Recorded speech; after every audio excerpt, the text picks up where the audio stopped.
Hey, what's going on? I'm Keith here at Sports Vibes TV, and today I'm joined by our NBA analyst, Stephen Fox, and we're going to talk about some of the things the Knicks have been doing throughout the offseason. Schedule's been dropped. Knicks had a game together at the Pro City event down in the Bronx at my alma mater, actually, over at Hosto, so that was dope to see. So we'll get into that, among other things. So before we jump right into it, just want to say what's up to you with you, Foxy. How's everything? Good? All is good. Hope all is well with you. Shout out to you. Shout out to the chat. Shout out to the SV Nation. Can't wait to talk Knicks basketball. How you doing? I'm doing pretty good, man. Just trying to stay cool. We had a little bit of a heat wave. We were up close to 100, if not over 100. So just trying to figure out ways to not get caught up with this heat, with heat exhaustion and dehydration. So that was the number one thing. Trying to stay hydrated and try to find some shade. I know, and it's crazy to think in a blink it's going to be September already, man. Yeah, it's in September. Let's see what else we got. We got Chas Karen in the chat. Knicks have a promising future. That is a Snapple fact. That's also one of the topics we're going to be discussing during this live stream. We're going to be looking at the young players on this squad, and we're going to give them a ranking. We're going to see who would our top 3 young prospects be. So make sure you guys are tuned in throughout the stream because we'll jump into that among other things. We've also got Arturo Gravino says, "Tell me, my brothers, about Knicks thinking and BS." Glenn Costone says, "Hey, fellas, salute. Thank you for tuning in. We appreciate the support." First Hey, Lady Glenn. of SVTV, Geraldine MacGyver, Yeah. salute. Thank you for pulling up. We appreciate the support and we appreciate you guys tuning in. So, Foxy, what have you been getting into in the off season since we don't have any Knicks games to really break down and digest? Just I'm a boring dude. I just listen to music like 24 hours a day. I love my music. Love hanging out with my pup and staying in the air conditioning. Good, like you said, it's been beastly. So I just been chilling. I hear you on that. I hear you on that. So we do have a little bit of news that's kind of been coming and going. There's been reports that the Knicks don't want to give up Quentin Grimes in a deal. There's also been reports that the Knicks don't want to give up Obi Toppin in a deal. So as these reports keep swirling, it's like, what are we going to give up if we do try and make a trade for Spider? So the more I hear this, the less likely I actually see a deal getting done. But me personally, I'm fine with a deal not getting done. I looked at what the Knicks have done this offseason. We didn't take any big steps, I think, towards, I guess, quote unquote, championship contention, but we did make a bunch of solid moves that brought more talent onto this roster, and not only talent, but young talent onto this roster that I think can continue to, grow with some of these other young core players that we will be discussing today. So, Foxy, how have you felt about some of the news that has been trickling out in regards to Donovan Mitchell? Do you think they're just playing with our heartstrings and just trying to, you know, feed us along until the start of the season before they trade him to somewhere else? I don't know. I don't really care about Donovan Mitchell. Just meaning we went through the last stream, stats and everything like that. That offensively he's spectacular, defensively he's a nightmare. And statistically, not only last year, the last several years, the team was better with him off the court than he was on the court. And you're like, whoa, you get out of here! How could that happen? The stats don't lie. And anybody who watched, the thing that keep ringing in my ears, and the way you and I look at basketball off camera, all the tape, he got eaten alive by Brunson and Dinwiddie at will. So I we went through Kemba last year. I don't want to go through another year of a guy that just wants to, he's a pure chucker, man, and he doesn't want to play D. I love our young core. Let's stick with our young core. Let's see them develop. I think Brunson, there's a lot for us to talk about the next few. I think Brunson is a fantastic addition, and let's go with that. Yeah, I think I'm a little bit higher on Mitchell than you. I think his defense, I think it's redeemable. You look at some of his physical tools. I think with the right coaching and in the right environment, he can start to buy back in on the defensive end, especially if what the reports are, are true, that he wants to go to New York. I think if he does find his way here, he probably put his best foot forward defensively. And, we already know what he can do offensively. He can score from all 3 levels. He's a gifted passer. I saw a breakdown of some of his passing. from certain plays last season. And if you look at what he's able to do, and you look at some of the players that we have on this roster, if we're able to keep some of these young core guys and bring in a guy like a Donovan Mitchell, I think it puts us in a step closer towards actually being legitimate contenders. We still won't be there. It'll be the first move of, I think, more to come. But it would at least give us an elite scorer, something that the Knicks haven't had in years. And it also brings us a true leader, someone that we can say, all right, these are the guys that can rally. This is the guy that can rally the troops and can get you a bucket in clutch situations. I know we looked at some of the numbers, and last season he wasn't too great in terms of fourth quarter efficiency, but I think that was more so to do with his shot selection. So if he's over here, I think he might be in a little better environment, and I think he'd be more willing to buy in, especially when he's in a destination he wants to be at or be in. Yeah, I can understand that. Although I'm old school that if you can't get excited and turn on the defense in the playoffs, when are you going to do it? Playoffs is that's when it's all about, man. And he just didn't do it last year. But like you said, he had the sixth best start to any NBA career in history in terms of points per game, rebounds, and assists. And like you said, statistically on pick and roll, he's a monster. So he'd be really special, and I agree with you. He's a New York boy. Maybe he'd get that motivation to bring it on. But I think Rose and his team, the biggest holdup is just them saying, we're not going to have anything left. Is this Mellow trade revisited? What's left after we give up everything plus those draft assets. So, like I said, I didn't care if we give up, the unprotected picks, the three from Charlotte, even a Dallas pick. But beyond that, I don't want to give up any protected picks. And, and also what we did several streams ago is we showed Memphis as our template, as our blueprint of what we could be, with Tyus Jones, 21-6. And the team, if you extrapolate, if Ja was out for the rest of the season, they would have won 50 some odd games. So I think if you look at, Brunson and RJ and a Cam or a Grimes, whomever, and Randall or an Obi and a Mitch or an iHeart, we have a really good first and a very good second team that I can see us putting up a really fine season. So one way or the other, if we don't get Donovan and we keep those assets next year, I've been working a whole lot. One of the things you asked me what I have been doing, I'm already working on the 23 draft. So there's a kid at Duke that I'm crazy. I'm looking at wings, strictly wings for the Knicks. So if we keep those picks and stuff like that, I think we could add another piece to our young core in the future, and then have that money for RJ's bag. God willing, RJ will play out this season. Yeah, the Knicks are doing everything they can, I think, to take us out of that 2023 NBA draft, because I'm excited for it. It's one of the first drafts where I can really say I'm doing the due diligence already now, because so many people are talking about some of these guys in the 2023 draft already. So I've been, looking at some of them, seeing what they'll be able to do. But the Knicks, they seem adamant about packaging those picks and bringing in a guy like Donovan Mitchell, and I'd be open to it. Like I mentioned before, you mentioned, will it be similar to the Melo trade? Now, my biggest beef with the Melo trade isn't exactly that we gave up a lot of pieces. Like, I did have beef with us giving up. I liked Gallo.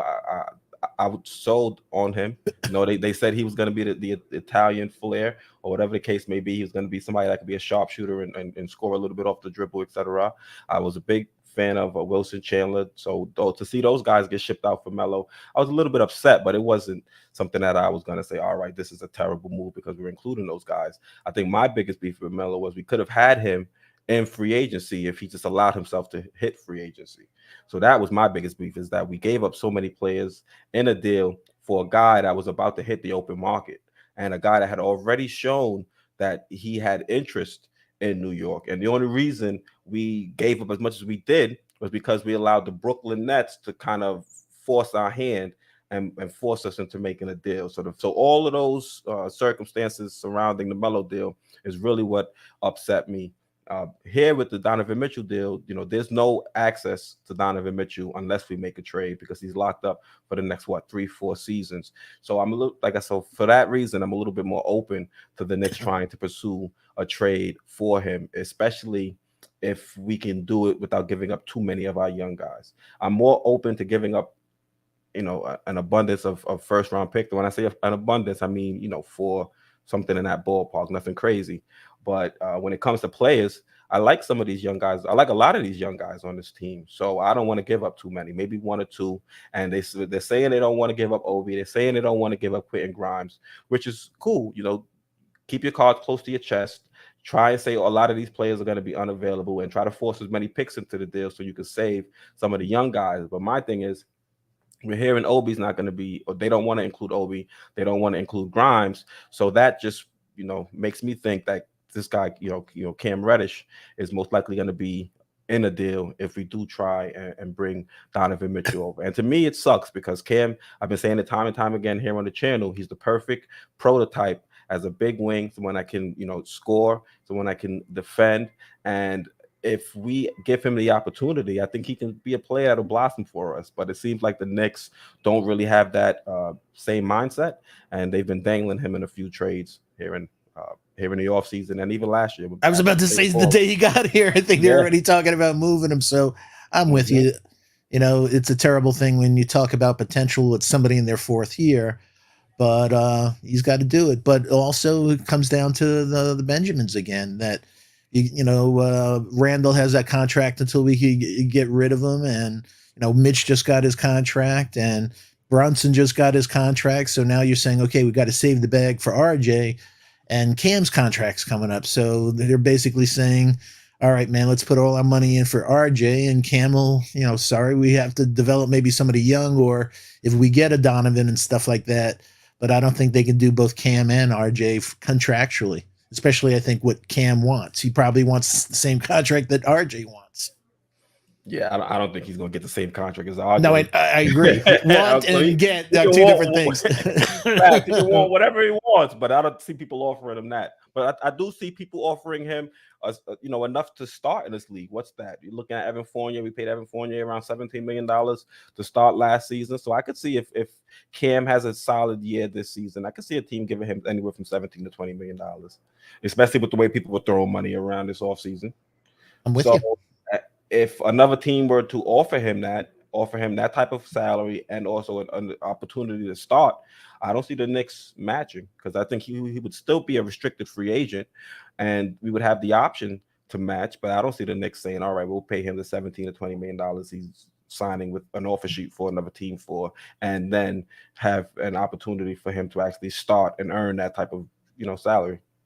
Yeah. The only thing that's gnawing at me is we've seen, the guys in the different tournaments, whether here in the Knicks and DeJounte Murray and all over the country. Have you seen anything on Cam? Not one bit. Not one bit. Shout out to Jesco, because Jesco mentioned that to me on IG as well. Yo, Jesco. Yeah. So to me, it's like preseason. We'll touch on the schedule in a sec, but training camp is where Cam has to prove to Tibbs and everybody that, give me playing time, whether first team or second time, but give me minutes, quality minutes, so I could be part of a tight rotation. What's he doing to win over? Sometimes a lot of people are like, I'm going to stay at the facility off season, get tight with my co-players, get tight with the coaches. Nothing, man. Yeah, that's definitely disappointing. And it's not to say that he's not I agree. in the lab working on his game, but it would have been nice to at least see it. As a fan, we don't really have access to a lot of these guys working out behind the scenes, but we do see a lot of especially the younger players post their workouts. I've seen Obi post workouts. I've seen Quick post workouts. We've seen Jericho Sims. I haven't seen too many workouts on the court, but I have seen him in the weight room with Farron Hunt and Julius Randle. Quentin Grimes, we've seen him working on his dribble, things like that. So it would have been nice to see Cam, post some videos of him actually putting the work in. And it would at least give us a little bit of hope exactly heading into the next season, that at least maybe he might be changing, I won't say his mindset, but the way he kind of shows his, I guess, motivation towards playing the game. I guess he doesn't seem as motivated as maybe some of the coaching staff would like. So to see him put the work in the offseason would have been nice, and hopefully he is like behind the scenes putting the work in and he surprises us next off season. But it was a good thing to point out, Foxy. You and Yeah. Jesco both nailed it. Give out some basketballs and playgrounds around the city, stuff like that. Show that you like, that here in New York, and that you like being here, and you like the town, you like the fans, and go from there. But silence says a lot to me. Yeah. Speaking of players giving out basketballs and things like that, both Kimba and Carmelo, they were in Soundview last weekend. That was pretty dope to see. So Kimba Yeah. came back home. He brought Melo with him. They have a tournament over in the old neighborhood, and they were able to sit down there courtside and check out the game. So that was pretty dope, especially seeing Yeah. that Kimba had a pretty rough time during his one season in New York, and he's still. I won't say showing his face, but he's still pulling up and supporting the city and whatnot, even though things might have been have ended great with the Knicks. So that was dope to see.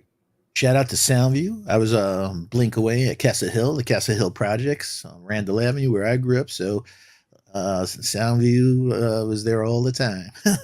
Yeah. So Lynx Black says something interesting. He says Reddish is not only exceptionally gifted, but he is an unusual cat. I read an article.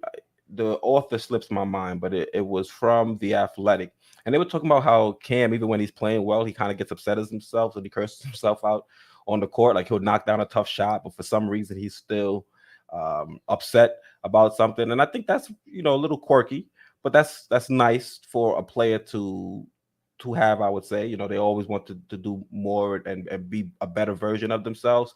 I would just hope that we would see a little bit more of that in terms of him putting the work in behind the scenes. Hey, Lynx. Hope all is well. Here we go. Arturo says we don't need picks, just develop our young core. I won't say we don't need picks because picks still have a pretty high value here in the league, especially when it comes to trading and things like that.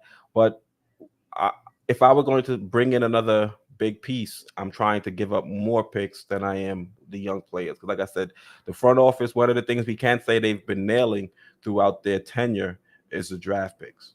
So we've got a bunch of young guys. I don't know if any of them are going to be star or superstar level, but they're all solid rotation pieces that can give you solid minutes, at least 20 to 25 minutes per game. That's why we were so upset last year when Tibbs was keeping the young guys buried on the bench for a bunch of older vets that really weren't going to be part of our long-term future and weren't playing that great, to be honest. So I agree with you, Arturo. When you say we can just develop our young core, I would just give a little bit more value to the picks. Let's see what else we got going on. Salute to Jesco. He says, I've been feeling horrible lately. Appreciate y'all for coming on and talking Knicks. It's a lifesaver. Get well soon, Jesco. Appreciate your support, buddy. Jesse, salute to my guy. Jesse, we got to catch another Westchester Knicks game. Hopefully they're not still playing in Connecticut because that's a bit of a trip. Let's see, what else? Links Black says, no doubt my top three Knicks prospects in order are Reddish, Barrett, and Quick. Grimes is a close fourth. Well, since Links Black is getting into it, let's just jump into it right now then, Foxy. Got it. Talk about some of our young guys and see if we can rank them. So Bleacher Report, they put out a article and they were ranking the young players around the league on each team and seeing how each team stacked up. So for the Knicks, they ranked our top three young players as RJ Barrett, Cam Reddish, and third was Emmanuel Quickly. And it was a close race for third between Quick and Grimes. So one thing that really stuck out to me is, Obi really didn't get too much love in this list, seeing that he was the 8th overall pick, and you've got Quick, who was 25th, if I'm not mistaken, and then you have Grimes, who was also 25th, and those are the two battling for the third spot. And I think that just shows you how much Tibbs has devalued a player like Obi by not giving him minutes. And teams around the league are looking and saying, hey, if Obi's not good enough to get minutes over a struggling Julius Randle, then why would he be good enough for us to try to target in a trade or put a big value to him if he's included in a trade? I'm with you. So Foxy, yes. Just what would your top three be? We'll do two. We'll do 1, for the floor, if you had to rank your top three players, young players with the Knicks, based on their floor, and then we'll do a second one based on their ceiling. So, first one with the floor. If you had to rank three of our prospects, one, two, three, one through three, based on their floor, how would you rank them? I think I'd agree with what you have up on the screen. Uh, Barrett, Reddish on the floor part, and quickly. Like we said, Reddish prototype size, effortless, either hand going, good handle. Obviously, his shooting is not the greatest, but um, you know, looking at some stats from last year, Cam shot was in the 6 percentile, which is terrible. 53% finishing at the rim. He shot 62% from mid range last year, which put him in a very high, which is very, very good. And he shot 22% from three last year. So, 17% non threes, a non corner three. So his shooting and, looking at his history and stuff like that, a lot of it I think is form too. So that's why I was hoping that he was working with people and from a better mechanics. We kidded around last time that over the last season, sometimes his feet were like facing Staten Island and stuff. Like, what was up? Usually you have to watch Farron Hunt for seeing shooting mechanics that bad. Come on, Cam. But he just does stuff that one dribble and also he's at the rim. You're like, whoa. So you see these flashes, and the same thing on defense with that 7 foot wingspan and the passing lanes, and also his playmaking, good foul shooter. And you're like, yeah, but the injuries, his whole career, he has the injury bug. So can he be durable? RJ's shown he's durable, and Quickly's had a couple things, but pretty durable. So from a floor, I agree with what you have there, and on the ceiling side, um, I probably have to go with the two. Obi, unfortunately, like we've talked about, Obi came on at the end of the season, but just looking at the numbers, he obviously he shot 72% at the rim because he dunks a whole lot, but he shot 30% from mid range, so he's in the 15th percentile, and he shot 31% from three, the 29%. So he's fantastic in transition, but just that jumper has to, for him, we haven't seen that jumper become consistent. So is his floor going to be a guy who's fantastic in transition, who can get you 20 points a game, but that's with two dunks, with two jumpers, and the rest are dunks and foul shots and layups. But on defense, for a guy that has hops like him, he's not much of a shot blocker, and he's not the biggest rebounder.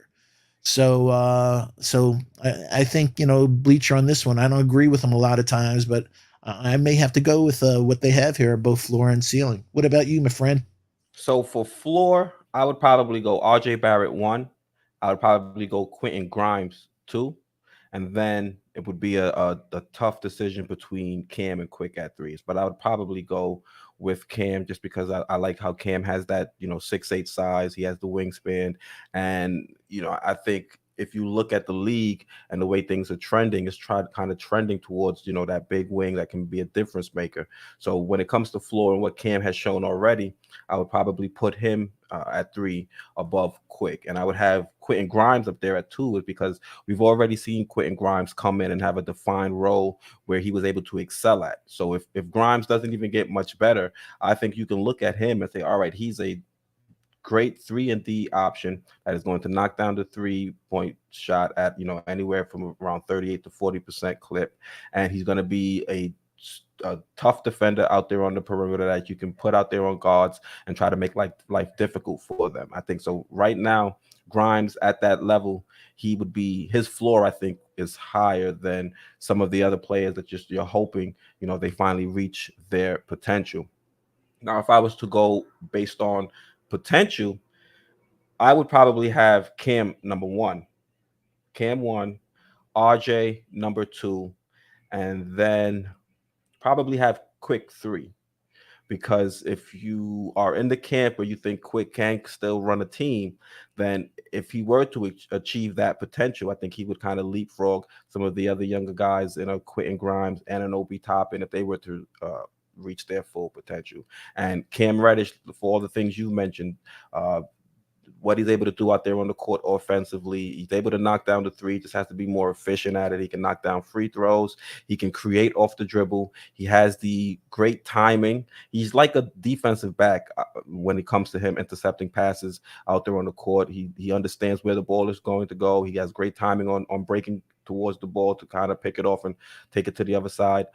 So with you look at all those things included, I think Cam just has honestly the most potential on this court, on this team, in terms of a young player. It's all about him putting it together, and I think that's why I'm so frustrated that it seems like the team is so open to moving on from him, as opposed to giving him a legitimate shot to see if he can reach his full potential. So for me, if I were to go based off the floor, it would be R.J. Barrett, Grimes, and then Cam Reddish at three. And if I were to go with ceiling, it would be Cam Reddish one, RJ Barrett two, then Emmanuel Quickly three.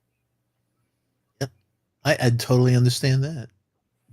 Okay, and we have a few submissions in chat. Big L says he would go Barrett, Grimes, and then Toppin. Okay, that's an interesting one. Let's see Yeah. what else we got. Hey, Big L, hope all is well. Yeah, feel free to put your submissions in the chat as well, and we'll discuss them. So I like your list, Foxy. Even though we had different lists, I can understand where you're coming from with some of those decisions. Yeah. The good thing with Grimes is, we saw flashes this last year and especially in summer league of his playmaking. Some gorgeous passes, and we know that when he first went to Kansas, that was what he was going there for before he went to Houston. So I'm glad we're seeing that part of it, and we saw him getting to the hole, which was added enough. Now we just have to see that midi game open up. He's going to his left a lot more than he used to. He used to go strictly to his right. He's just got to the foul shooting though bothers me. Especially for somebody that's such a good 3-point shooter. Exactly. Yeah, but we see. I'm high on Grimes.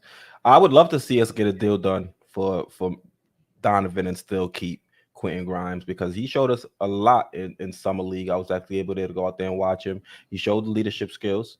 He showed, like you said, the ability to start driving both to the right and to the left. Still remains to be seen if he'll be able to go to the left regularly against NBA defenders, as opposed to the defense he was dealing with over in summer league. But at least it shows he's at least competent enough to get to his spot when he drives left and get a good look. So hopefully he'll be able to carry that over into next season. So Grimes is definitely somebody that I think is extremely promising. His ceiling, I think, it's hard to really gauge his ceiling, to me, honestly, because we already know what he can do. He can be a 3-and-D Sharpshooter. wing, Yep. jump shooter, however you want to label it. But what could he be if he's able to take that next step? That's what I have difficulty trying to pinpoint, because I don't think he's not going to be a point guard, but I also think he's not going to be an explosive scorer off the wing. So where would the middle ground be for Quentin Grimes to kind of level off as his career goes on? That's what I've been trying to pinpoint when I've been looking at his game and trying to see if I can find another player that he can kind of mirror, or a career that he can kind of emulate. Love for him to be a poor man's Clay, but that's asking a whole lot. Yeah. But he has that defensive intensity, and when his 3-point stroke is going, and he's has that replicatable shooting mechanics, just love it. So let's just hope. Let's see this year that those few. I don't think it's an anomaly. He shot 40% in college. He shot 40, in that vicinity, like you said. He's a 3-point shooter, man. He's elite. So let's just see that. But that foul shooting come up. Let's see those other parts of his game come up. But it's there's a log jam. It's hard. Where are those minutes going to come from? And we'll get into it in a little while. But so much of everything this season is going to be on not the players as much as Tibbs. What is he going to do? To get the best out of these guys? How is he going to make Cam in his 4th season finally realize that potential? And the only way he could realize that potential is with minutes. It's that muscle memory of, you can only get muscle memory in real NBA games. You could play and train all you want. It's not the same intensity. So unless he gets 25 minutes a game, that's the only way we're going to be able to see if he's the guy or, and it'd be a smart move. Give him the 25 minutes. And if you don't feel good, get rid of him at the trading deadline, but got to give him, you traded a first round pick, give him the opportunity. But if, like you said earlier, we get Donovan, hey folks, Brunson, Donovan, RJ, if Randall's still here, and Mitch, that's a scary starting lineup, and Facts. especially in a series with a guy like Donovan, like I said, is the sixth best start offensively of any player in NBA history. That could frame any team if he gets hot. We saw what he did in a bubble a couple of years ago. Yeah, it could be very dangerous. And you mentioned the poor man's Clay when it comes to Grimes. Well, with Clay, Clay can't really dribble, and Grimes is showing the ability to create off the dribble for himself. So I think that gives a little bit more versatility to what Grimes can do offensively, and that's what really excites me with his development. The fact that he can play defense, he can knock down the three, and now we're starting to see him work a little bit on creating that dribble, creating off the dribble, and making himself that much more dangerous offensively. And actually calling plays for him. It's deceiving, but we watched so many, me, and the SV Nation watched so many plays. So many of his shots was a third option with, the 5 seconds left on the shot clock. So Randall didn't want it, couldn't get the shot. RJ, and they finally got to Grimes and he put it up, and yeah, nice 3-pointer, but it wasn't screens. It wasn't him coming around a curl. He's a natural guy like Clay coming around for a curl, for a jumper. And how many did we see of him? Not many. So that's, let's really give the kid a chance. Call plays for him. Call plays for anybody other than Julius. Yeah, I mean, can we see a little bit more off-ball action? We see none of it. It's pretty much everybody stand around and watch what the guy with the ball is doing. Yeah, and then maybe we sprinkle in some pick and rolls here and there. Also, we have a super chat from Buzzer Beater. Thank you. We appreciate the support. He says, I heard Randall was arguing with a non-NBA player during the pro-am game. We can get into that now, Buzzer. Yeah. On top of that, they froze out Brunson too. Is this true? Well, I don't know if they froze out Brunson, but I can definitely confirm that he did get into a little spat, a little jawing with the player that he was guarding, the player that ended up lighting him up for 40. But I see conflicting reports. Some people say 39, some people say 40. We'll go with 40 because it's. I'll give you the 1 point. Some dude playing in the Philippines is lighting them up. So that's the way I look at it. But Buzzer Beater, you touched on something, and you want to go into the win projections for a sec, or you want to do the win projection, or you want to get into the pro-am game? We could do either. We could do both. We could do both because I think they're related in some ways, actually. All right, no problem. Let me put it up on screen.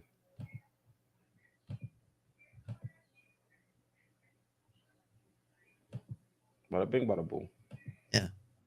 So ESPN folks came out with their predictions, and they said the Knicks are going to come in, and not only them, but Caesars and a few others came in around 39 and a half games.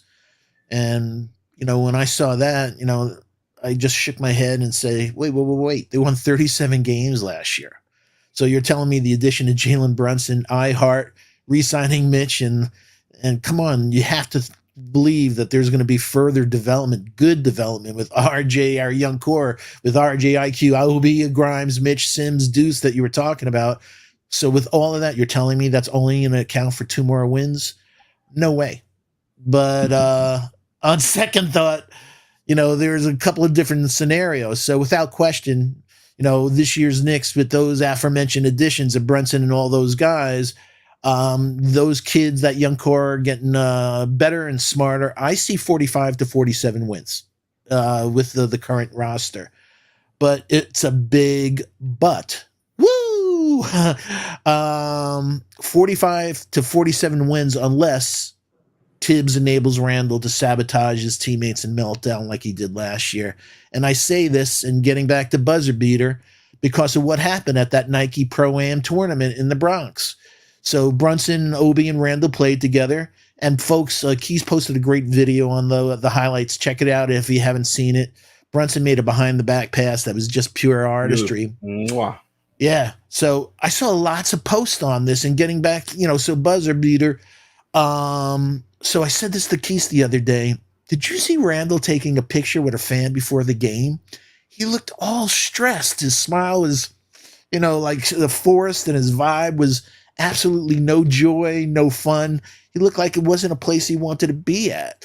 So then I start seeing posts of Randall getting booed by the fans. You sent me one for dribbling the ball up. So all of us are like, Randall, you got to be crazy if you don't read stuff. New York fans do not want to see you dribbling the ball up. So what's he do? He dribbles the ball up. He put up bad threes. He got torched by 40 points. I'll say 39 points. I'm giving him the benefit of the doubt by a journeyman. and folks, last but not least, Randall started barking back at the crowd, which is a bad omen for the upcoming season. So if a gymnasium full of Knicks fans in the Bronx can get under his skin, what the hell do you expect's going to happen at Madison Square Garden when he has a stupid turnover or puts up a shot or misses a free throws in crunch time? His body may be shredded in the offseason, but so's his mental toughness, man. Getting rid of him at this point, I think, is even more important than getting Donovan Mitchell. If this is the way he's acting before, you would think that, like we said, no different than Cam, that he's in a gymnasium, come there with basketballs, come with the fans, hug them, kiss the babies, be a politician, try to change this around, kid around on the floor, just show joy. He had no smile. He looked miserable. And it's like, so if Randall's in a bad way, Brunson won't be able to do what he came here to do. RJ and the young core's development's going to be impacted, and our team's culture will be infected with negativity. I hope I'm wrong, but it was weird. Last stream or on the video that I talked about that Keys posted, all the fans' comments were overwhelmingly negative toward Randall, man. Like, get him, ship his ass out of here. So it's like, so buzzer beater. I don't know, man. It doesn't look good. It doesn't look good if Randall's here. So we're talking about all these other things, but I think really job one is, for the kid's sake, for everyone's sake, for Brunson's sake, get rid of Randall, man. Yeah, I was disappointed to see him still, chirping with the coach, chirping with the refs, chirping with the opposing team. You live with it, but to see him kind of go back and forth with the ref, Obi had to pull him away, not to over exaggerate or anything. It wasn't like he had to get in between and separate Randall from the coach. But I mean, Randall, you're just gonna be playing with that team for one day. There's no need for you to be getting into it or getting into confrontations with the coach. There's no reason for you to be chirping left, right, and center with the refs. Just go out there, have some fun, play with your new teammates, and just if you don't win the game, we already know if they're not going to win, they're going to make a big deal about it. You're a Knick. You already know how the media goes after the franchise and goes after the players. So you already know what it is. But at least enjoy the moment. It seemed like he really didn't, like you said, enjoy his time out there. And it's not the regular season. This is the time you're supposed to enjoy yourself. To have some fun, exactly. So to see him still have that kind of almost chip on his shoulder, it seems like something still festering from last season. Yeah, so I thought he would have been past it. He did the thumbs down, try to put that, in the rearview mirror. That's why you do these events where you go out, you go out, you get to perform in front of a community that might not be able to see you at Madison Square Garden. So this might be the only time that they can, get a glimpse at a NBA player perform out there on the court. So just go out there and show them, give them a good time, have some fun. Instead, it got a little bit contentious, arguing with the refs.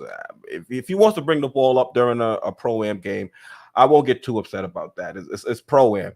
Everybody's bringing the ball up after a rebound, so be it. But as long as he doesn't do that in an NBA game with Jalen Brunson out there on the court, that's when I'll start to be a little bit like, okay, we don't need that.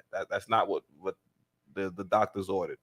We brought in a point guard to bring the ball up and to get players into their spots. We don't need Julius Randle to do that. So I was just a little bit disappointed to see him still have that kind of that mindset where it's like him against the world almost. Especially his one of his last interviews after the season, him and Rose, he said, "I let my emotions get the better part of me. I got to learn from that." And what's he doing the first thing that the fans see him? He lets his emotions again. And I just said to myself, did you see any footage of Scotty Barnes with James Harden? Yeah, when he picked him up full court. Yo, so what do you think Scotty Barnes would have done if some some guy playing in the Filipino league of journeyman starts chirping at him? He would have shut his ass down. Statistically, Randall was rated number 18th. I'm not crazy about defensive ratings and stuff, but he had the 18th best defensive rating, Randall last year. So, get your dander up and say, I'm going to shut this son of a bitch down. But he didn't. And that's not, I want somebody that's nasty. And he just showed the nasty toward the fans, but not nasty to the guys showing them up. That's not what we want, because in the NBA, they show up every day. I mean, they showed a little nasty. They got a little bit contentious, or whatever the case may be. I just don't like it when he turns that vitriol, that level of vitriol towards either his teammates or the ref. Well, I won't say he came at the fans, but towards the ref and towards the coach. I was kind of like, all right, that's not a good look. You already had didn't learn nothing, did you? Yeah, there's multiple instances or multiple events that happened at Madison Square Garden where the guy was going off the chain, and now you're in a pro-am and you're doing the same thing. It just doesn't bode well. You would have liked to see him be a little bit more composed. That's all. Yeah, so if I was like that, it's like put Donovan in Utah on hold. Get me LA. What were you saying about that Russell Westbrook trade? All right. All right. Give me Brickbrook. Yeah, and give me the first and Brickbrook. All right, we'll take him for 1 year. Get that $47 million off the books. Ladies and gentlemen, I'd like to introduce our free agent signing in 2023, a CAA client. His name is Andrew Wiggins. So now we have, Brunson, RJ, Wiggins, Obi, and Mitch. So it's like, I could go down and get down with that, man. But it would have been better if they took Terry Eason, like I said all along, man. Terry Eason was the player of the week at the Drew League besides Eaton at the Summer League. We should have taken Terry Eason, like I said. Yeah, I hear you on that one, Foxy. Jesco said, did Randall show effort defensively? No. And did he shoot it efficiently? No. Those are the real questions. So no to each. Actually, I saw it live during the live stream. I was at work. I pulled up during the fourth quarter. And, I was watching. One of the first things I saw was him get eyed from three with no defense, no contest or anything. I'm like, damn, he's giving a 3-point shots already. I just tuned in. What's going on here? I'm like, whoa, what's going on? I mean, I know it's a pro-am, and then I didn't play too much defense, but sheesh, at least put a hand up. And did he shoot it efficiently from the shots I saw him taking the fourth quarter? Nah, he did shoot the pill well. Let's see. But then again, like pro-am games aren't really they're more for perimeter-oriented players, and that's exactly what we want Julius Randle not to do. Yeah. We don't want him operating out there on the perimeter. Get into your spot 15 feet from the basket and operate from there. So you kind of take it with a grain of salt, knowing that might not be the best arena for Julius. It's like an and one environment. It was like Obi through the leg dunks and behind the back passes and like no D and stuff like that. I'm down with that, but at least just have joy, man. So, hey, Adele, hope all is well with you, Avery, and the family. That little princess is growing fast, I bet. Facts. Let's see. East Blue Drew says, yo, I want them pro-am dudes on 10-day contracts now. Facts. Let's see. Or Exhibit 10. That way, if we don't carry him over at the preseason, we can send him over to the Westchester Knicks. Shout out to Justin L. Hope all is well with little Justin and the family. You and Adele right after each other in the chat, and both of you have little angels, one boy, one girl. Yep, salute to you guys. Let's see. East Blue Drew says Brunson looks really good with Obi. They had good chemistry. Can't wait for the pick and rolls. Yep. Like you mentioned, there was a nice little no look behind the back pass from Brunson to Obi. That was just great. Bam. Yeah, so you like to see Yeah. that synergy between those two. I want to see Jalen Brunson also not only with Obi but with Mitchell Robinson. We're paying Mitchell Robinson the big bucks now, so I expect more production from him.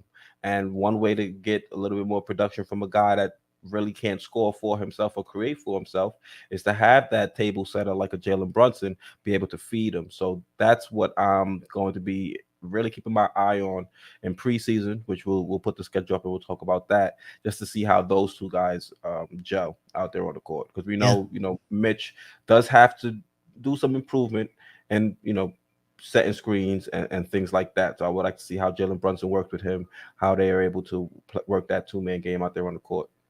Well, he has to be elated. RJ is the only one who set him up last year. So now he has RJ and Brunson. So Hmm. he should be happy, and he should be happy he has that money. He don't have that on his mind no more. All I want him to do is come in the best shape of his life.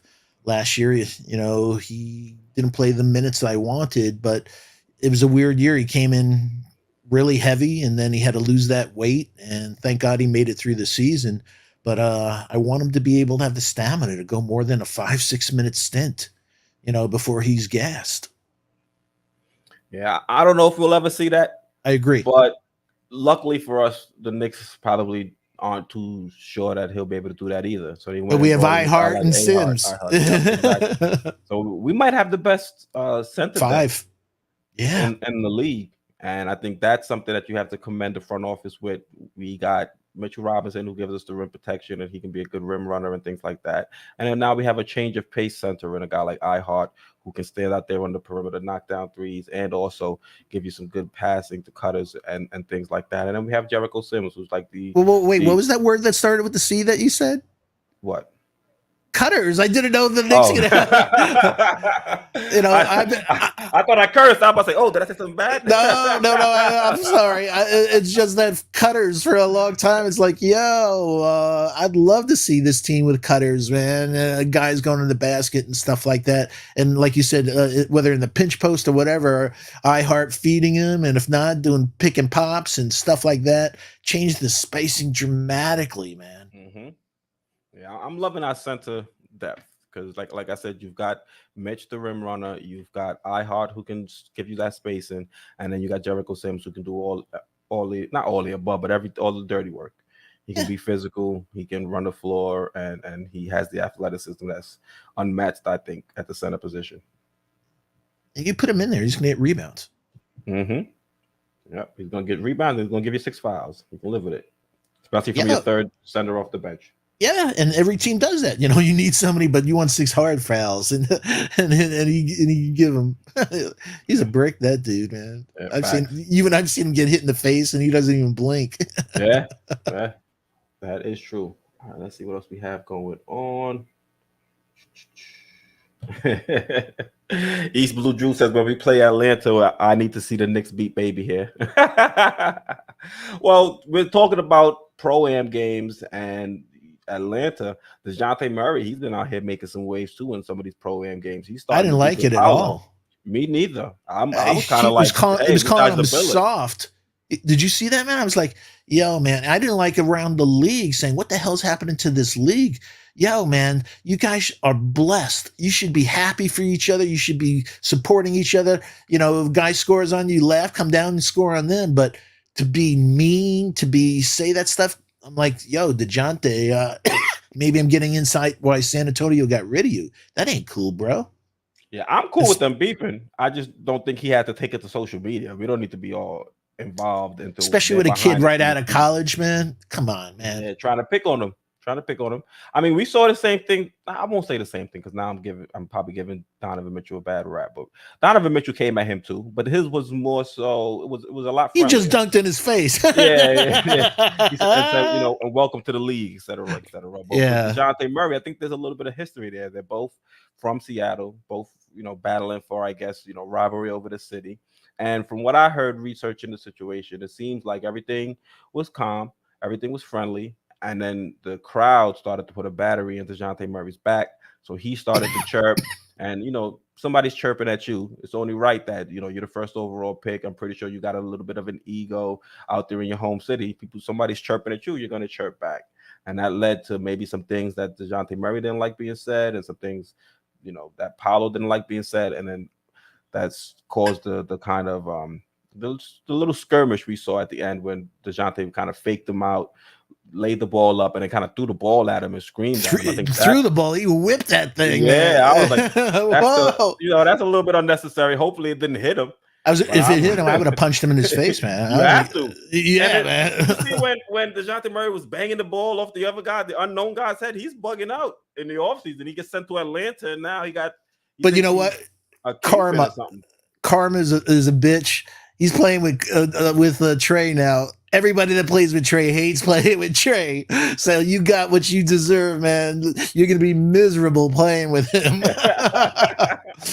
And John Collins doesn't make it any better. I'm shocked they still have that team with John Collins and Clint Capella on the squad, because I was expecting them to trade somebody after DeJounte Murray. Yeah. But, I mean, if that's the squad that they're going with, then God bless them. We'll see him. We'll see him out there. I think another. Yep. So the buzzer beater, he says Mitch is Marvin the Human Eraser Webster. Hopefully in his ABA days, not his NBA days. What do you call it? East Blue Drew says DeJounte is the new Oakley. Yeah, he's out here trying to pick on people. He's gonna pick on the right one. He better be careful. Be careful, especially when you're just out there. Like him and Paolo getting back into a back and forth was one thing, but when he started banging that basketball off of that guy's head, I'm like, yo, this is unnecessary. Because if you would have did that out here in New York, somebody would have been upside your head. Oh yeah, either that or would have put a 9mm in the back of his head. The Jersey style twice, boom, boom. People not taking that lightly over there. Nah, but don't forget the cannolis. It's funny. I just finished watching The Godfather. I'm trying to watch The Godfather 2 now, but on my site, it's not giving me the subtitles. So all the scenes when they're in Italy, I don't know. I don't speak Italian. I don't know what they're saying. So now I have to go get the movie. I speak English Monday, Sunday, Friday. She didn't even say the days in order. I was like, oh man, this is hilarious. Yeah, but when you got a body like that, who cares if he can speak? I hear you on that one. East Blue Drew says, with Isaiah, I see Mitch losing minutes. I mean, not only minutes, but I see great EBD, as I call East Blue Drew. I could see Isaiah closing. It's because he can hit foul shots. Mitch can't. He can stretch the floor. He changes the spacing. So great point as usual, EBD, man. I could absolutely see Mitch. I don't know about losing minutes, but not playing crunch minutes. I mean, he could lose. How many minutes did he play? Did he average last season? 27? I think 20. I thought 25. I got it right here. Mitchell Robinson, 25.7. Okay. So yeah, there's enough minutes at that center position to give him and iHeart some solid burn. And even throwing minutes. Even throwing 5 for Sims. Mm-hmm. Yeah. And honestly, even if Mitch were to lose minutes, it's a different scenario than we've seen in previous seasons. Because before, Mitch was losing minutes to a wily veteran, if you want to put it politely. I think in this situation, you're losing minutes to a guy like iHeart. How old is iHeart? 24, 25? He's still he's a pup. Yeah, he's still a young player. He's still somebody that, hey, who knows? Maybe iHeart might be a better fit for this team. And we end up moving on from a Mitchell Robinson. And not to say that's what I would like, but at least iHeart is still a young player that would fit with this core, as opposed to seasons prior where we would eat into Mitchell Robinson's minutes to give minutes to Nerlens Noel, who didn't have a long-term future here, or Taj Gibson, who didn't have a long-term future. So I'd be open to Tibbs maybe benching Mitch for a game or so and giving more minutes to a guy like iHeart, who can give a different a little bit more versatile offensively than Mitch, but still gives you a lot of the things defensively. Thing I'm excited about, as you know, I worked in Silicon Valley for over 20 years, so I have a lot of friends on the West Coast talking with them, and they're like, yeah, I think Brunson is a good addition, but you got to steal, man. I'm like, what do you mean with Brunson? No, iHeart, man, you got to really one after the other. So people that I respect are saying we really got a very good player that could come into his own. They said he's shockingly athletic. You're going to look at him, you're going to, whoa, he's a lot more athletic than I thought he is. Very good IQ. So Shout out to Rose. If all the my friends and other people are saying comes true, like you said, iHeart can make like EBD said. I could see Mitch losing some key minutes. And Angel Blues, he thinks iHeart is going to be a key player for the New York Knicks. I And Angel hope all is well. everybody's been clamoring for a stretch five, and now it's come to fruition, and we get to see how it's going to look out there on the court. Yeah, but also all of us have said, it's so congested with Randall trying to drive to the hole, with RJ driving the hole. Now with iHeart, wow, now maybe their wish is coming true. Facts, facts. So, Foxy, let's jump into the main course and look at the preseason schedule. Like I told you before we got onto the stream, the league is out here teasing us. Because You one, got it. they make us start by playing Detroit, where we were supposed to have Ivy. I mean, it's also supposed to have Durant, if you want to put it like that as well. And then now, after that, we have to go and place India twice. And, you look at guys like Halliburton, look at guys like Duarte, look at guys like Mathurin. Those are all players the Knicks probably would have targeted if they would have been available, except for, Halliburton, who was available, and we ended up going for Obi. But if Julius Randle played better, who knows? Maybe we would have traded him for a Halliburton, and now we're jumping into the multiverse and going down different realities. But it'll be an interesting preseason for sure, especially seeing some of the young guys we're going to be going up against. I think that's what's probably going to be exciting, to see how these young guys play in their first few games in the league. So what are you looking forward to in these 4 preseason games? I'm not looking forward to, like, just the reason, like you said, with the Detroit. I wasn't. I think it's going to take a couple of years for Ivy, but he has such sensational athleticism that I think it's very difficult for him not to have a great career. He's just so explosive that, like we said, he has a first gear and a sixth gear, fifth gear. If he learns to just play with a better pace, and that'll come with time. His jumper, middies, and stuff like that. Duran is really, really young, but he's unbelievably athletic. But Indiana is the one, like you said, Halliburton, and everybody knows I was Mr. Ben Mathurin for 2 years. So I think he's the most slept on guy, and I absolutely could see him winning Rookie of the Year. And Washington, I think everybody will be, the only good thing about us playing Washington is like, I'm glad we didn't take Johnny Davis. So I'm not a big Johnny fan. Really? Well, I'm not a big Johnny fan to take him at 11, especially when you have Quentin Grimes. I just didn't see the distance between those two guys that take him at 11. That's why I was saying take Terry Eason. So at 6'8", 7'1" wingspan, etc. So yeah, it's going to be interesting, but. I can't wait for that, but also I can't wait for training camp. I can't wait for the gossip that we hear out of the thing, and we want to see Cam, we want to see everybody else, and go from there.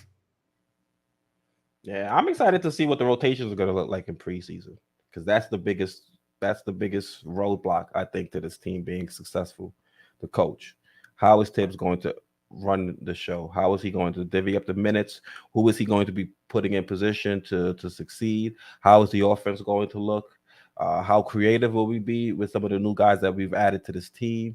Is Julius Randle going to continue bringing the ball up? Are we going to run the offense through Jalen Brunson? Are we going to run the offense through RJ Barrett? There's a whole bunch of questions as to what we're going to do out there on the court. So that's what I'm going to be looking forward to seeing and breaking down, to see, has Tibbs learned his lesson, or will this be the season that Tibbs finally gets fired? Yeah, his last press conferences after the season bothered me, where it's like, yeah, like I learned I should have went with the kids earlier. I don't know if that was just lip service. I think he's an old dog. It's going to be hard to his minutes management. He just has a trail of players that he's driven into the ground for his whole career, and that's the major reason why we couldn't close last season. Players were gassed for the last 5 minutes of the game. Their legs were shot. So, will he be able to overcome his legacy of bad in-game adjustments? There's a major reason why Tibbs has a career playoff record of 25-36, including 2-8 in the last 10 games. Basically, lost the last two series 4-1. We saw bad play after timeouts, inbound plays where we all scratched our heads. And most of all, is he going to hold Randall accountable if that bad behavior returns? Is he going to bring that hook out quick and put him right on the bench at the first incident? Or is he going to allow all that stuff to just brew? You said about rotations. Is he going to learn from teams like Golden State and say, instead of me having a tight 8-9 member rotation, maybe based on matchups and stuff, maybe go to 12, stuff like that. What you touched on, Fournier, having Kemba and Fournier on the team together, putting Burks at the point guard position where we were all saying, yo, what's going on with these rotations? Play more players, play the right players. You and I called him the cooler.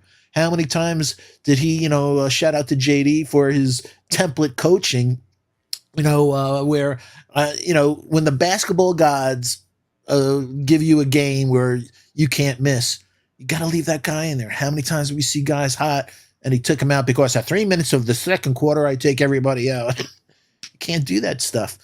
We talked about installing an offensive scheme that wasn't around when the dinosaurs roamed. You brought up the cutters, just no innovation. So, hey, we were, when I was going through stats and stuff like that, one of the things that jumped out to me was in the last year, we were second in foul total attempts, but we were 26th in foul total percentage. So, but in the year we went to the playoffs, we were 23rd at getting to the foul line. So we went from the playoff season 23rd last year to second. So RJ and all those guys getting to the thing.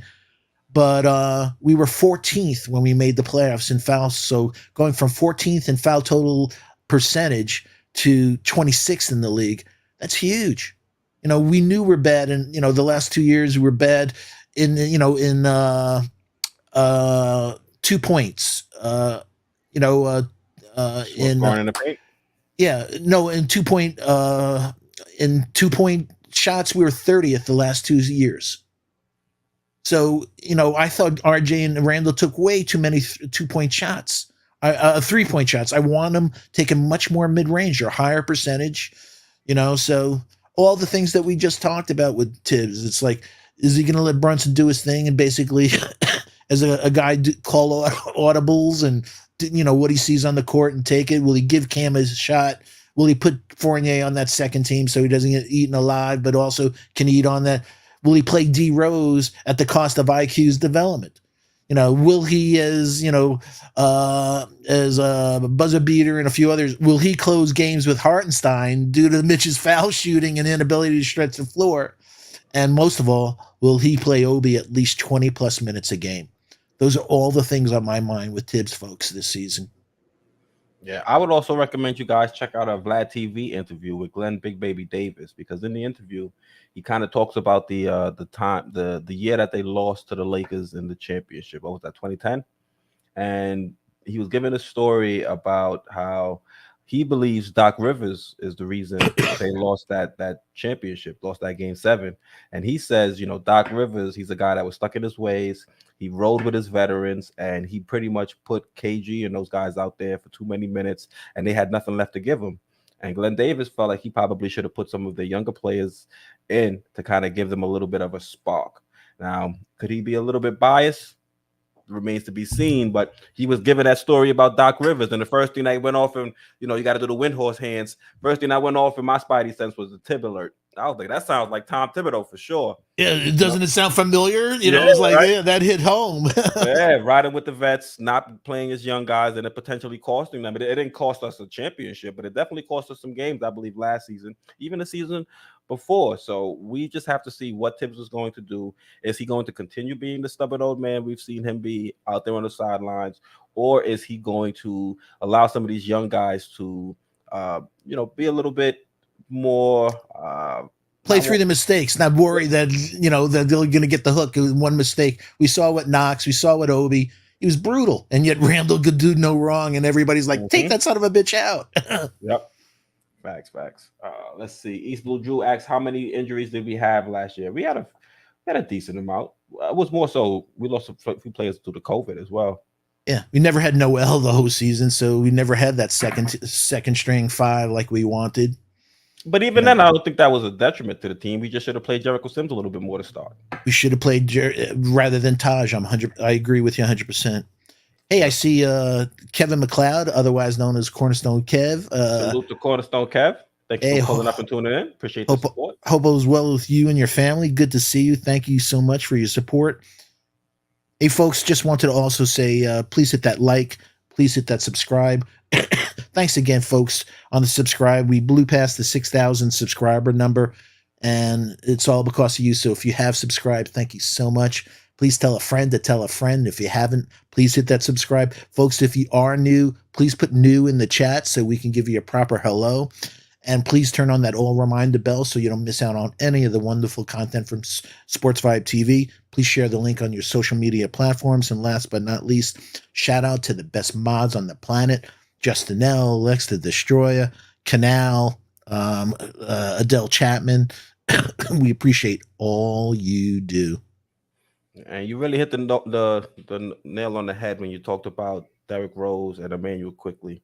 That's going to be very interesting to see what Tibbs decides to do, because I did see an article saying that Tibbs may decide to still play Derrick Rose some heavy minutes as the backup point guard, and that really give us a real big logjam at that guard position, because now it Huge. moves Quick from being the backup one and moves him over to the two. And if he's backing up, you would assume RJ at the two. What does that do for Quentin Grimes? Are you going to now move RJ to the three, start Grimes? But then what does that do with Cam? Where is Cam going to find the minutes? Because I think Cam might be best. I think in terms of his play style, Cam might be better coming off the bench where he can create a little bit more for himself. But I think ideally Cam would develop into your starting three. So that's why I'm a little bit hesitant about the Donovan Mitchell deal, just because when it comes to the lineup construction, it kind of moves RJ Barrett out of my ideal spot for him, which is at the two. Because ideally, no moves made. You have Jalen Brunson at the one, RJ at the two, Cam at the three. But you make that Donovan Mitchell trade, now you're looking at Brunson, Mitch, and RJ, and now you got Cam coming off the bench where he's forced to come off the bench. So me personally, I just want to see how Tibbs is going to handle that Derrick Rose situation. I know he's a big fan of Derrick Rose, but will he use that affection for Derrick Rose to kind of, take minutes away from some of these young guys that I think would be better versed getting those additional minutes out there, whether at the point guard position or backing up at the two? And we saw, over the past years, he has a tendency to go to things that he's comfortable with, whether it was Taj or whether it was Burks, and now they're gone, but he still has D Rose. So when, I don't know how much D Rose has left in the tank. I think maybe he has one last hurrah in him, but he's just an injury away at this stage with those ankles and stuff like that. Kevin McLeod, Cornerstone says, "Do you think McBride will get more run this year?" For which team? Us or the Westchester Knicks? I think you're 100% right. So, Kevin, I think it runs right into what we were just saying, that if D Rose is here, there's no, like Keith just said, McBride is going to get run on the Westchester Knicks. There's Either no that or the Utah Jazz, one of the two, or the Utah Jazz or some other team. But there's and also don't forget Rokas and still around in Europe. Rokas is never coming over here. He's never He's coming over. Never coming over here. We signed Jalen Brunson. We got Emmanuel quickly. We got Derrick Rose. We will never see Rokas. Yeah, I'm just hoping another team is interested in buying his rights, or getting his rights. Go over to Utah as well. Yeah, exactly. So I don't think McBride's going to get any run this year unless D Rose is out and unless an injury happens. But don't see it, man. Yeah, it's a weird spot to be in with Derrick Rose still on the roster and his, I guess, connection with Tom Thibodeau, because honestly, they should be trading Derrick Rose to another team that's a little bit closer to title contention. That way he can go out there and play for a contender. And we get that 14 million, we get rid of that 14 million. So we got to add up some of this money for the bag for RJ. And also, like I said, I'd love us to have some money to go after Andrew Wiggins. Well, luckily for us, Rose will be on the second year of his third contract. And I think the third year is an option, a team option. So regardless, exactly. We'll Yeah. cut him after this year, whether We hope regardless. though, because if he plays well, the team plays well, Tom Thibodeau will definitely say, "Oh, we're picking up that team option." So I there's don't no know. guarantee. I'd rather get a late first round, like we got for Mook a few years ago from a team. So maybe let him go to the Fountain of Youth. Somebody see that Yeah, we can and go only with their hope. youth. We can Yeah. only hope. You never know with Tibbs though. Yeah, but a second team we saw it a couple of years ago of D Rose, IQ, Cam, Obi, and iHeart. Yo, that's a serious team, man. That'd be an exciting team to watch. We got jokes in the chat. East Blue Drew says we'll see Bryce, James, and Braun in the Garden before Rokas. Don't make me. That's me, man. You're making me cough now because I'm Yeah, laughing. you're about to kill Foxy over there You're with about the to joke. kill me, Foxy. Wait a minute. I'm gonna. It's got to be like Cool Runnings. Hey, my man came out with the MIB blaster. Exactly. So that is hysterical, man. Oh man, Kevin McLeod says, "Well, we know that Rose will get hurt. It's just a question of when." Unfortunately, that Word. has been the story of Derrick Rose's career. You know You would what hope else? you'd be able to withstand the rigors of the NBA season, but there's no guarantee. Also, did you see the footage of him in the car outside his trainer? He looked depressed, like it's just not going as well as he just slipped off. Like, damn. No, I didn't get to see that photo. I gotta go check it out. It sucks getting old, man. It just I Who you think telling? I told you. I told you. I took a old man's nap before the live stream. I was preparing. I closed my eyes. Next thing you know, an hour flew by. I said, "What the hell is going on?" That's my life story, man. All right, Cam Reddish can be an Andrew Wiggins, especially playing with Steph. Facts. I think he could fill that Andrew Wiggins Oh, I wish. role. Definitely has the same prototypical size, even though I think Wiggins fills Bigger. out a little bit more. Yeah, but I think Cam could definitely fill out that role. Yeah, but Wiggins stopping Tatum in the playoffs last year, that's on top of my mind. Woo. That's a big. I know you want to trade for him next season. I mean, not trade for him, but sign him when he hits the free agent market. A CAA all the way. Yeah, that's if CAA is still running the show. There's no guarantee those guys are here next season, especially depending on how we play. Yeah, word. Let's see what else we got going on. Evan Best says, I see Rose gone mid-season. Yeah. In a perfect world, we trade him at the trade deadline for some pieces. Maybe additional draft capital. Maybe, Spider is still with the Jazz, and maybe we use some of the assets we get in a trade for Rose to bring Mitch in. I just it's hard for me to see Mitch being an in-season deal though. What do you think, Foxy? I think he's either going to be this offseason or they'll keep him for the year and then trade him again next offseason. You think he could be somebody? Spider. You think he could be a mid-season addition, or you think a team will keep him? There's so many dynamics that I've been thinking about. The All-Star game is in Utah this year. So a lot of times teams don't want to give up. So maybe they want to keep Mitchell for the All-Star game because if they don't have anybody there, nothing's worse than having an All-Star game with no representatives in your own home. Gobert's no longer there, so that's going to be real depressing. So there's all these weird things going in their background. Will they just keep him for that or other things? I don't know what the hell Ainge is thinking about, whether he was just playing games with the New York mind, the fans, the media, and stuff like that. So I don't know what they're going to do. I think a lot's going to see what happens, and if they go south real quick, then maybe there's an opportunity at the at the trade deadline to do something, and maybe the price will come down a little. That damn Minnesota trade destroyed everything, man. The value. All those draft picks for Gobert, man, just messed up the whole trade. Yeah, and then now everything is on hold as well until Kevin Durant and his trade goes through, because that's going to reset the market. People are going to see is that Rudy Gobert trade going to still hold weight? Is that going to be something that the KD trade is going to be based off of, or is it a new standard? More realistic? A new thing going to be created. Yeah. And then once we see Durant get traded, I think then you'll start to see the dominoes fall for guys like a Donovan Mitchell to get moved and things like that. Yeah, for sure. Buzzer beater with the super chat. We need to run horns with Randall and Obi at the elbows. I believe Buzzer beater has been saying this for a couple years now.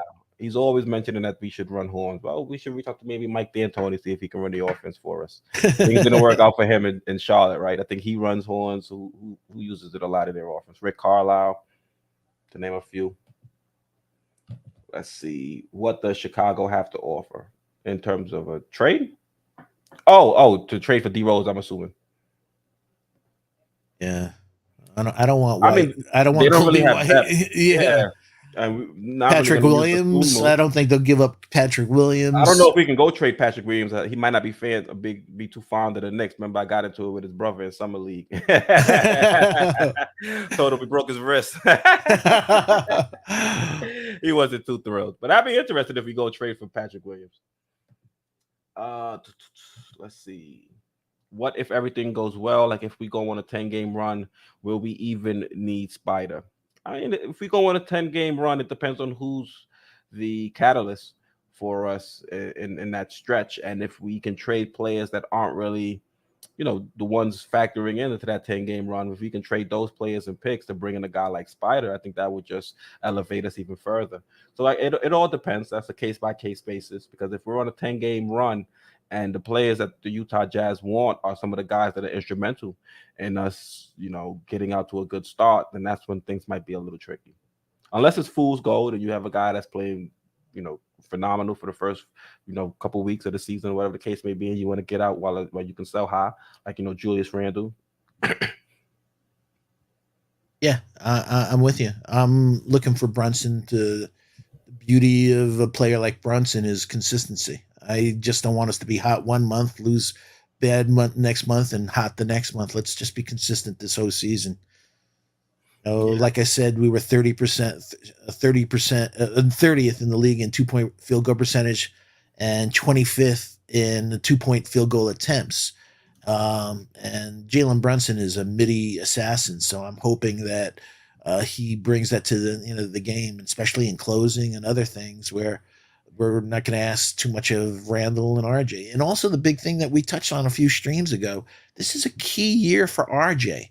If Donovan comes here, that's going to impact his development. With Brunson here, it's not. We're going to be able to see, what you were saying earlier about floor and ceiling with RJ. If Donovan comes here, we're not going to really have a good assessment because his usage number is going to go down drastically with a player like Donovan on the floor. Yeah, it may be an issue assessing RJ Barrett and his game. But one thing I can say is it might also help having Donovan Mitchell out there on the court. The amount of attention that Donovan Mitchell draws when he's able to break down defenses, get into the paint, and maybe he can find RJ Barrett for some corner threes. And then, there's times where they won't be on the court together at the same time, and then RJ can kind of take over, and that's where you can kind of have them offset as the game goes on. That way you can have moments where Donovan Mitchell's the one with the ball in his hands and we're running the offense through him, and then vice versa. We'll have moments where we run everything through RJ. And it's funny that Mitchell was 10th in the league in assists for corner threes last year. Randall was 11th, actually. Say that again? Randall was 11th in corner threes? For assist for corner threes. Mm. And 2 years ago, Randall was number 1 in the league for assists for corner threes. Well, hopefully, he's not going to be there again this year because hopefully they're taking the ball out of his hands. But if he's open, maybe he can start knocking down the corner threes and start operating a little bit more in the post. Yeah, and Brunson also, folks, is an elite corner three shooter. Mm-hmm. Yo, Big Chino, man. Salute to Chino. Hope all is well with you and your family. Also, salute to my guy Jesse. I saw him in chat as well. Wasn't sure if I gave him a shout out. It was nice seeing him in the chat. All right. So, Foxy, we'll wrap it up here. Anything else you want to say before we sign off? I think we had a solid stream. Got into a lot of the topics going on with the Knicks. I think one thing I didn't mention, though, is my projection. I think you said we would win anywhere from, 45 to 47 games? I think 45 to 47 games if Randall's head's on right and he's still here and he allows Brunson to do what Brunson came here to do. And the normal Obi's history is he's gotten better every year from college onward. So I think Obi's going to get better the last like 10 or so games of the season, if that's anything that we're going to see. So Obi, IQ, Grimes, RJ, I see them getting better. So I just can't see ESPN saying we're only going to win 2 more games than we did last year. So I absolutely think 45 to 47 games if Randall isn't a saboteur. Yeah, I think we'll be above 500. I think we'll be either at or above 500. I think the low end will be exactly 500, and I think I'll be able to give a more firm, I guess, prediction once I see the schedule. Because I think if we have a tough first month or two starting, I think that might be a little bit of a difficult grind for us, especially as we have so many new players that we're introducing to this team. We're introducing Jalen Brunson, we're introducing iHeart, and I think it might take a little bit of time for us to gel. So if we go up against some of these more difficult teams in each conference to start the season, I think we might end up a little bit closer to 500 than I would prefer. But if we have a soft schedule and we can kind of get into a groove, I think we can hit that number that you put out there, the 45 to 47 on towards Well, you're only the a couple off. If you think we're 500, that's 41. So, Mhm. so that's I think yeah. 42 to 40, 43, I think is right around and where I think will hit. Yeah, but a quick question. I'm sorry, I know you want to close this up, but one quick question No, just think hit. what you got to do. What's going on? You just hit me with. If we do start slow, when does the Tibbs watch start? Tibbs watch for me. Tibbs watch starts in training camp. Yeah, I like the way you think, Johnny. Honestly, if you know, because in the beginning of the year they normally have the jerseys. If I don't like what players are wearing the starters jerseys, what players are wearing the bench jerseys, it's Tib watch. We're gonna have an alarm here on the channel and everything. Because if things are getting off shaky in training camp, it's not gonna give me too much hope for the actual regular season.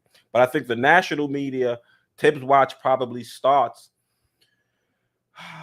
I think the first time we have an extended losing streak, I think definitely maybe if we lose anywhere from like 4 to 5 games in a row, we'll definitely start hearing the clamoring. Yeah, I want the fans to start doing a Johnny chant for Johnny Bryant. So, yeah, I want the pressure on Tibbs. I'm tired of that stuff. I don't want to go another thing, man. I hear you on that one, but that was definitely a good question. I think we'll be able to. We'll actually make that a topic next time we stream. Well, not next time, but when the schedule is dropped and we go over the schedule, we'll probably bring out a week or break down a week that we think is going to be a Tib watch week. Yeah, I That's a like good going idea. 15 game increments. So we'll see. So Yeah. All right, so we'll wrap it up there. Thank you guys for tuning in. We appreciate the support. Had a pretty good turnout. Thank you guys for joining the stream. This was a random stream. We just popped up, and we still got some solid support. So we thank you guys. We appreciate everything.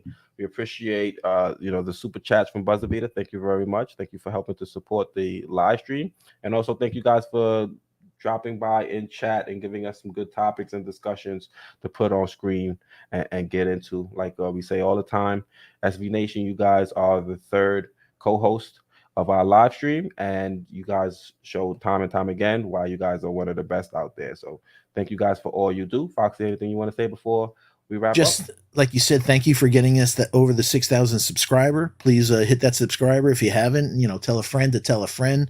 Turn that reminder bell on. And again, shout out to Justin L, Billy Goat, William, Will Salkin, Big Chino, all the SV Nation family. We love you. We can't wait to come back and talk to you with Knicks real soon. And hopefully some of this drama, we know the waiting's over. We don't want to talk Donovan Mitchell is all talked out. And so we're trying to come up with stuff that'll be interesting with you. And hopefully we'll find out in the next but it's nice to know now with the exhibition season. We know October 4th with so it's like less than 2 months, folks. We're going to be back into the thick of things, and we just can't wait hanging with you. We just love you guys. Yep. So thank you guys for tuning in. We're on the road to 7K. If you haven't subscribed, now would be a great time to do so. Once again,